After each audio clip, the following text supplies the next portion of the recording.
Hey grade 6, new video for you guys today. We're going to keep going with our stuff about divisibility rules. We're going to look mostly at divisibility by 4 and 8. We're pretty confident with our divisibility by 2, I think. And so what we're going to be doing, our learning target for this video is that we're going to be developing and applying divisibility rules. It says for 2, 4, and 8, but we're just going to kind of focus on 4 and 8. And so some prior skills that you need to kind of have. You need to be a little bit aware of the distributive law, the distributive property, splitting numbers apart and being able to multiply across that stuff. Being able to use long division with remainders. And you have to understand the relationship between the terms divisible by and leaves no remainder. You will need to be able to write numbers using expanded form, and you should be able to use Venn diagrams for math as well. For this stuff. So here's where we're going to start. We're going to start with this concept that 20 is a multiple of 4, and we can show that by just writing out this multiplication statement that 4 times 5 equals 20, right? So you have 4 5s or 5 4s, and that's going to equal 20. And then down to the next step, it says, is 5 a multiple of 20? And we should be able to say that 5 is a multiple of 20 because 20 is a multiple of 4. And so what we have here is we're going to have 5 20s. So you have 20 plus 20 plus 20 plus 20 plus 20. And so because each of those numbers is a multiple of 4, then we're going to be able to say that 4 is going to be a multiple of 5 times 20. Now 5 times 20 equals 100. Okay, so when we have this statement, we can go on and just say, well, that those 5 20s put together, I will make it that a little bit neater. That this just equals 100. So because these 20s are each multiples of 4, when we know from our divisibility rules for 3 that when we put those, if you have multiples of a number, if you put them all together and add them all together, that number will also equal or be a multiple of 4 of the number, in this case 4, right? And so I have 5 20s, that gives me 100. These are all multiples of 4, so this is going to be multiple of 4. Now what that means, because there's a follow-up question there, is any multiple of 100 a multiple of 4? And the answer to that is yes. Any multiple of 100 is going to be a multiple of 4, because you could rewrite that multiple of 100 as just a sum of hundreds, right? So let's say you have 500. You just write 100 plus 100 plus 100 plus 100 plus 100. I think that's 5. And each of those hundreds would be a multiple of 4, so that means that 500 is a multiple of 4. Now the reason that I'm telling you this is that that's going to get us over to our next slide, is we want to start figuring out how to determine if something is going to be a multiple of 4. So here's this number, 1,748, and we want to try and figure out if that's going to be a multiple of 4. And so we have 1,748, and we just rewrite that. Again, this is that expanded form stuff that I was talking about earlier. But we rewrite that as 1,700 plus 48. And now what I know is that 1,700 is just 17 hundreds added together. And so, interestingly enough, 1,700 is going to be a multiple of 4. So then all I really need to do is look at this number here, which is 48, and then I have to ask myself, well, does 4 go into 48? And so, I know that 4 goes into 48 12 times. You can prove that with long division. You could just do that out and test it out. 4 into 48, and 4 goes into 4 once.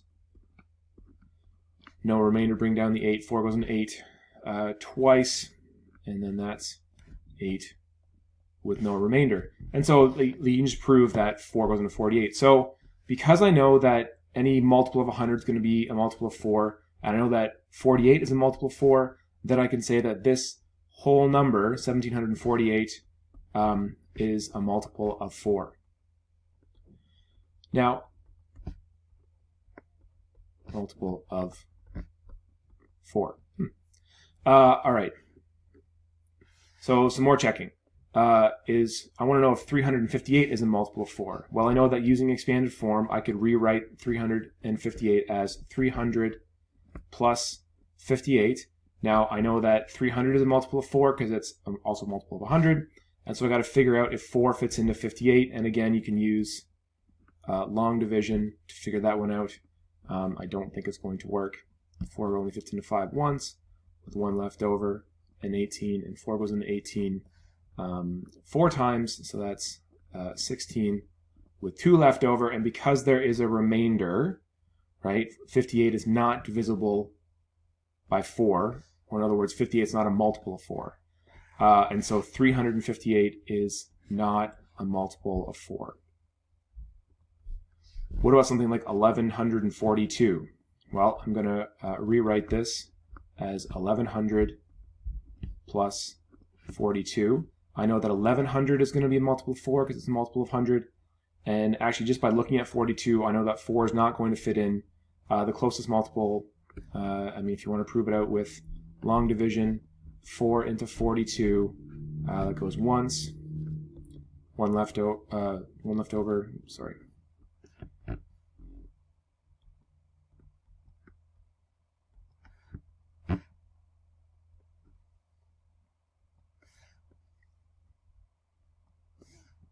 Bring down, so that should be 0 left over, and then bring down the 2, and 4 doesn't actually fit into 2, so there's going to be 2 is the remainder here. And so 1142 is not going to be a multiple of 4. What about 1536? Again, 1500 plus 36. Again, you can try to prove it out with long division. Hopefully, I know that 4 fits into 36 9 times, and so 1536 will be a multiple of 4 once again because this is a multiple of 100, which is a multiple of 4 then. So what we're trying to do, and what we're hopefully learning, is that all we really need to do is to look at the last 2 numbers to figure out if the number is going to be divisible by 4. Because I know that the first, like this is 2000, and all those multiples of 100 are always going to be multiples of 4. And so I only ever need to look at the last 2 digits. And so I can look at 10 and say, well, 4 does not fit into 10 evenly, so 2010 is not divisible by 4. 4 fits into 40 10 times, and so 3240 is going to be a multiple of 4. 4 fits into 16 4 times, and so 2516 is also a multiple of 4. So that rule about checking the last 2 digits to see if 4 will fit in is how we tell if something is going to be a multiple of 4 or not.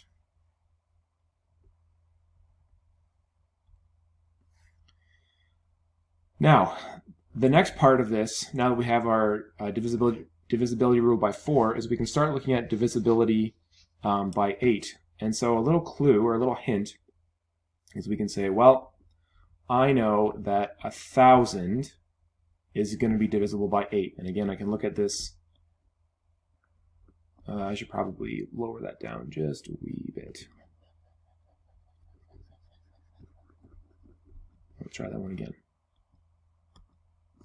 All right, so I'm going to do 8 into 1,000, and 8 goes into 10 2 times, 2 left over. 8 goes into 20. Sorry, that should just be 1 time. That's 16 with 4 left over. Bring down that other 0, and that goes into 40. 5 times with 0 left over. So 8 fits into 1,000 125 times. So that means that any multiple of 1,000 is also going to be a multiple of 8. Now, what I can do with that is, if I have, let's say I have, a 4-digit number. Let's say it's like 2,000, I don't know, 656. Then what I can say is, well, that's 2,000 plus 656, and I don't have to worry about this 2000 because I know that that's going to be divisible by 8. All I have to do is look at the last 3 digits here and see if 8 will fit in there. And I kind of do need to use some long division there. So 8 into 656. 8 doesn't fit into 6, but it goes into 65 8 times. And so that's 64. 1 left over, bring down the 6, and that fits into 16 2 times, and 16 with none left over. And so what I can see then is if I check the last 3 digits of the number, then I can tell if something is going to be divisible by 8. Okay? Now, that's realistically, you guys, that's really only useful if you are working with really big numbers, right? So anything 4 digits or higher is where that's going to be useful. Now, granted, here are some larger numbers, which is great. And so all I have to do is look at the last 3 digits, because I know that I have 38,000 plus 642. 38,000 is going to be divisible by 8 because it's a multiple of 1,000. And so then I just need to check how 8 fits into 642. And it goes into 64 8 times with none left over. And so bring that 2 down, it can't go in. And so that basically is just going to mean that it fits in 80 times with 2 left over. So 38,642 is not going to be a multiple of 8. Again, 40,020. That's going to be 40,000 plus 20. And then all I'm doing is checking the last 3 digits. In this case, it's 02020, which is basically just 20. And 8 does not go into 20 evenly. So 40,020 is also not going to be divisible. 23,576. Again, 23,000 I know is going to be a multiple of 1,000, so 8 will go into that. So I've got to check 576. And 8 goes into 56 7 times, which is 56 with 1 left over. Bring down the 6. That goes in 2 times, so that's 16 with none left over. And so what I can say then is that 23,576 will be divisible by 8.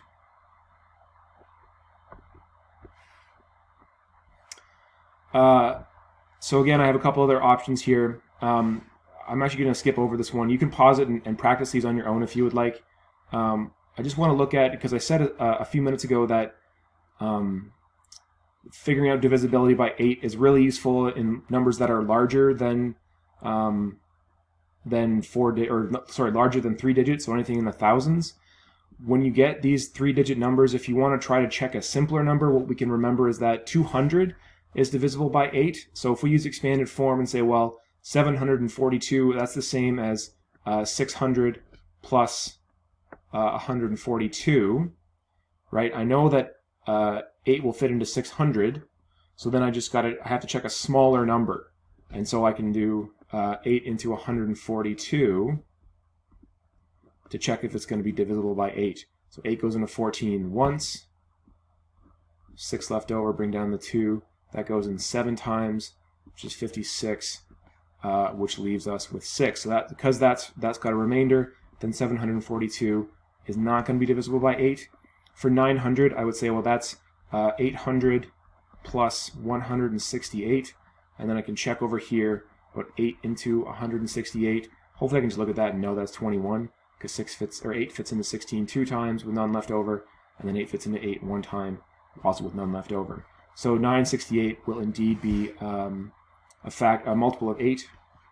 And so that's really, if you want to quickly check a smaller number that's, say, only 3 digits long, that's a good little tip to remember, that you can rewrite it in expanded form as a sum of a multiple of 200 and then the rest of it.